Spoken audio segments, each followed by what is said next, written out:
दोस्तों आप जानते हैं कि अभी एएसआई और एलडीसी का एग्जाम अब काफी करीब है और लगभग आज से देखें तो हमारे पास 20 दिन के आसपास का ही समय है, क्योंकि 17 दिसंबर को परीक्षा हो रही है। पहले परीक्षा 10 तारीख से शुरू होने वाली थी, यानी 10 दिसंबर से। अब आपके पास एक हफ्ते का समय और मिल गया है। तो इन आखिरी लगभग 20 दिनों में आपको क्या पढ़ना चाहिए, किन चीजों पर ध्यान देना है, टेस्ट लगाने का तरीका क्या हो, इन सब पे हम बात करने वाले हैं। मैंने वीडियो बना के भी इंफॉर्मेशन दी थी जब एग्जाम की डेट बढ़ी थी। सबसे पहले अगर एग्जाम पैटर्न को देखें तो सामान्य ज्ञान और तार्किक ज्ञान के 40 सवाल रहेंगे, बौद्धिक क्षमता और मानसिक अभिरुचि के 30 सवाल रहेंगे और विज्ञान और सरल अंक गणित के 30 सवाल रहेंगे। तो 100 क्वेश्चंस, 120 मिनट यानी 2 घंटे का समय रहेगा। और इसका जो एग्जाम का पैटर्न है वो सेम एमपी पुलिस कांस्टेबल का जो पैटर्न होता है वैसे ही रहेगा।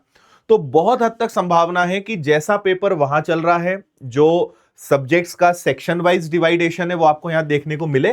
तो आपकी जानकारी के लिए मैं बता दूं कि अभी एमपी पुलिस का जो फिलहाल एग्जाम चल रहा है, क्योंकि इन्होंने इसको इतना कॉम्प्लिकेटेड बनाया है कि तार्किक ज्ञान का मतलब भी रीजनिंग होता है, बौद्धिक क्षमता का मतलब भी रीजनिंग होता है, मानसिक अभिरुचि का मतलब भी रीजनिंग होता है। यहां सामान्य ज्ञान है तो यहां विज्ञान है, तो यहां अंक गणित है। तो इतना पजल्ड बनाया है, उसको अगर आसान भाषा में समझे। देखो, पहली चीज तो इस बात की बहुत संभावना है कि मैथ्स और रीजनिंग को मिला के लगभग आपके 65 सवाल रहेंगे और जीएस, साइंस, करंट अफेयर्स, इन सब को मिला के लगभग 35 सवाल रहेंगे। ये मोटा मोटा डिवाइडेशन है। लेकिन इस बार जो कांस्टेबल का एग्जाम हुआ, उन्होंने इसमें भी बदलाव कर दिया। उन्होंने मैथ्स के लगभग 25 से 30 सवाल दिए, रीजनिंग के उससे ज्यादा 35 से 38 सवाल दिए, साइंस के क्वेश्चंस उसके बाद सबसे ज्यादा रहे 18 से 20, मध्य प्रदेश जीके के 5 से 6 क्वेश्चंस रहे और आपके जीएस के और करंट अफेयर्स के सब मिलाकर 10 से 12 क्वेश्चंस रहे। तो मोटा मोटा डिवाइडेशन वही है, 65 और 35 का। लेकिन किसी किसी शिफ्ट में उन्होंने क्या किया कि मैथ्स के क्वेश्चंस, रीजनिंग के क्वेश्चंस कम करके साइंस और जीएस के क्वेश्चन थोड़े से 5 या 10 क्वेश्चंस बढ़ा दिए। तो क्योंकि यहां पे ऐसा कुछ भी फिक्स नहीं है, चीजें ऐसी मिक्स हैं, तो आप मोटे मोटे तौर पे यही समझ सकते हो, सिलेक्शन तो मैथ्स और रीजनिंग ही तय करेगा आपका। और जीएस के लगभग 35 या 40 सवाल हो सकते हैं, तो मैथ्स और रीजनिंग के 65 या 60 सवाल हो सकते हैं। ये आपको समझना है। फिलहाल जो एमपी पुलिस के ट्रेंड में आया है वो ये।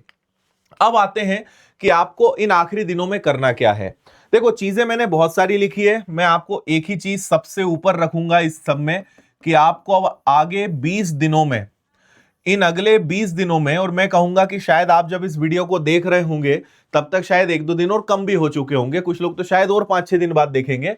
आप ये समझिए कि अगर आपके पास मोटे मोटे तौर पे 15 दिन भी बचे हैं, इन 15 दिनों में कम से कम हर एक स्टूडेंट को 2 टेस्ट, यानी आपको 30 टेस्ट एट एनी कॉस्ट, किसी भी कीमत पे आपको 30 टेस्ट लगाना है विथ शानदार वाला एनालिसिस। ठीक है, अब मैं आपको पूरी प्रोसेस बताता हूं। आप ये 30 टेस्ट इस तरीके से लगाओगे जैसे मान लो कि आप रियल एग्जाम में बैठे हो, है ना। आप पूरे 2 घंटे के लिए फोकस्ड, कोई डिस्ट्रैक्शंस नहीं, कोई कॉल्स नहीं, कोई बातचीत नहीं, नथिंग।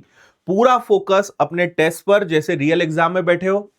प्रॉपर टेस्ट लगाइए, आंसर्स मैच करिए, कितने रॉन्ग हैं कितने राइट है देखिए, और अब जितने गलत हुए हैं उन पर डिटेल पे एनालिसिस करो। आप विश्वास करिए, अगर आपने 30 टेस्ट बहुत फोकस के साथ और एक बहुत अच्छे एनालिसिस के साथ आपने लगाए, बहुत अंतर आ जाएगा आपके परफॉर्मेंस में और आपके मार्क्स में। तो इसीलिए बहुत अच्छे फोकस के साथ और डिटेल्ड एनालिसिस के साथ टेस्ट लगाओ कि यार क्या पढ़ने की फिर से जरूरत है, किस चीज को रिवाइज करने की जरूरत है, किस टॉपिक को दोबारा पूरा देखने की जरूरत है। हर एक चीज पे आपको फोकस करना है। तो अगर टेस्ट लगाया और एनालिसिस नहीं करा तो टेस्ट लगाना आपका बेकार है। इसलिए एनालिसिस बहुत इंपॉर्टेंट रोल प्ले करता है, यह बात आपको ध्यान रखनी है। बाकी हमने कुछ और टिप्स भी दी हैं कि रोज आप क्या कर सकते हो। एक जीएस के टॉपिक को टारगेट बना लो कि यार आज इसको निपटाना है, एक से ज्यादा भी कर सकते हो।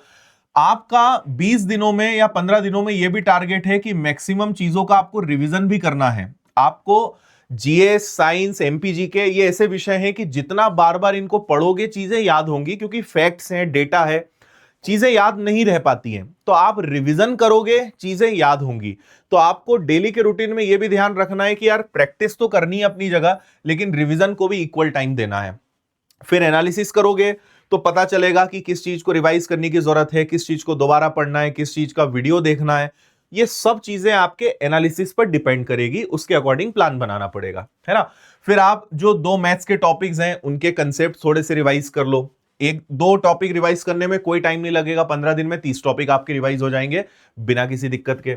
फिर रीजनिंग के 2 टॉपिक कर लो, 50 से 60 एमसीक्यू लगा लो, प्रीवियस ईयर्स के जो क्वेश्चंस हैं वो सॉल्व कर लो, या अभी एमपी पुलिस के जो हम डेली एनालिसिस करा रहे हैं वो देख लो, तो आपको समझ में आ जाएगा कि पैटर्न क्या चल रहा है। और एक मॉक टेस्ट मैंने लिखा है, लेकिन मैं तो 2 की सलाह आपको दूंगा, एक तो होना ही चाहिए, मतलब एक तो चाहिए ही चाहिए, और अगर 2 लगा लोगे तो बेस्ट आपके लिए मौका रहने वाला है, ठीक है। और एनालिसिस में मैंने कहा ही है कि कौन से सेक्शंस आपके वीक हैं, अपनी गलतियों पर, कंसेप्ट्स को रिवीजन करने पे काम करना है, एक्यूरेसी पे काम करना है। इसी के साथ ना मैथ्स में स्पीड पर भी काम करो, तो अपने कैलकुलेशन को अच्छा करो, पहाड़े, वर्ग, घन, इन सब पे काम करो, तो आपकी स्पीड अप होगी, आपकी स्पीड बढ़ेगी, और आपको एग्जाम में समझ में आएगा कि स्पीड का कितना रोल है। इसलिए अभी भी मैं समझा रहा हूं कि अगर आप चाहते हो कि एग्जाम में गड़बड़ ना हो, कैलकुलेशंस को इग्नोर मत करो, अच्छा कर लो, अभी से उसको मजबूत करो। थोड़े से पहाड़े, वर्ग, घन को डेली 10-15 मिनट देना शुरू करो, आपकी स्पीड में बहुत फर्क आएगा। पेन कम से कम चलाओ, दिमाग ज्यादा चलाओ, बहुत हेल्प आपको एग्जाम में छोटी छोटी चीजें करेंगी, है ना। और हर विषय के जो आपने नोट्स बनाए हैं उनको पढ़िए, जो formula, important dates, facts, highlights आपने करके रखा है उन चीजों को पलटाओ। जैसे विनर्स की एक फॉर्मूला बुक है मैथ्स की और रीजनिंग की, तो आप उनको पलटा लो, उनमें पूरे कंसेप्ट्स हैं, सारे चैप्टर वाइज केवल फॉर्मूला और कॉन्सेप्ट है, उनको पलटा लो। दिव्यास्त्र नाम से आपको बुक मिल जाएगी मैथ्स की भी, रीजनिंग की भी, तो उनको रिवीजन कर लो। और आखिरी के 10 दिन में तो फिर आपको, मतलब यही रूटीन आपको वैसे 15 दिन चलाना है, इसमें कोई बदलाव नहीं करना है।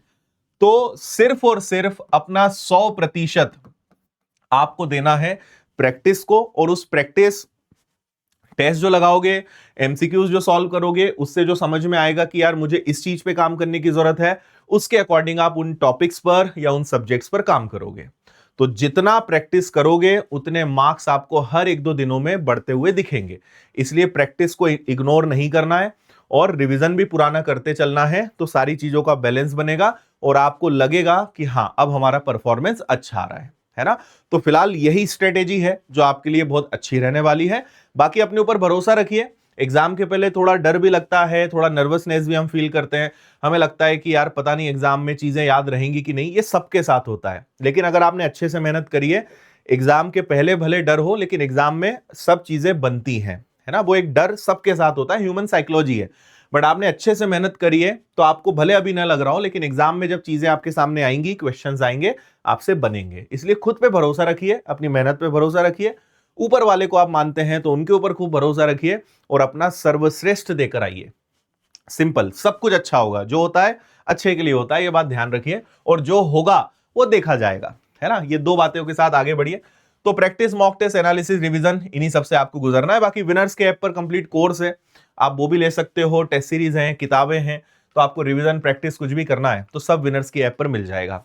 और आप सभी स्टूडेंट्स के लिए हम 1 दिसंबर रात 8 बजे कुछ नया और धमाकेदार ला रहे हैं, कुछ नई 8 चीजें लेकर आ रहे हैं जो बहुत क्रांतिकारी चीजें रहेंगी, और आप सबके लिए बहुत बड़े गिफ्ट्स और सरप्राइजेस भी हैं। तो आप सभी 1 दिसंबर रात 8 बजे विनर्स डे पर, विनर्स स्थापना दिवस पर मेरे साथ भी जुड़िएगा। तो आप सभी को ढेर सारी शुभकामनाएं, अच्छे से पढ़ाई करिए, और कुछ अगर लगता है तो कमेंट करिए, नहीं तो मैं आपके लिए वीडियो लेकर आऊंगा। लेकिन एग्जाम तक हम आपके साथ हैं, आपके लिए बराबर मेहनत कर रहे हैं, और जो और बेहतर हो सकता है वो करने का पूरा प्रयास कर रहे हैं। Thank you, all the best, जय हिंद।